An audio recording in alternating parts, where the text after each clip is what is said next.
সরকার আমাদেরকে নির্যাতিত করেছে এই রাকিন ডেভেলপমেন্ট কোম্পানি লিমিটেড।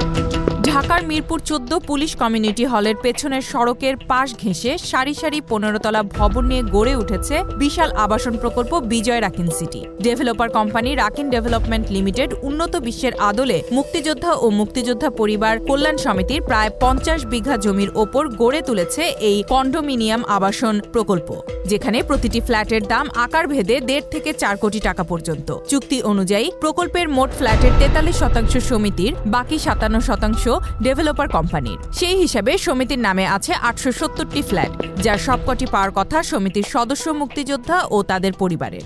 তবে অভিযোগ উঠেছে 870টি ফ্ল্যাটের অর্ধেকই রয়েছে প্রভাবশালীদের দখলে। এর মধ্যে সমিতির সাধারণ সম্পাদক মোর্শেদুল আলম ও তার স্বজনদের নামেই আছে 70টি ফ্ল্যাট। এগুলো কবজায় রাখতে পতিত সরকারের মন্ত্রী, এমপি সহ প্রশাসনের অনেককেই তিনি ফ্ল্যাট দিয়েছেন বলে অভিযোগ রয়েছে।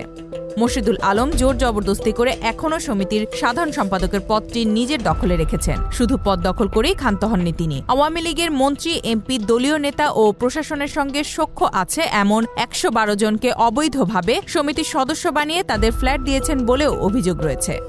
Z news, Dhaka.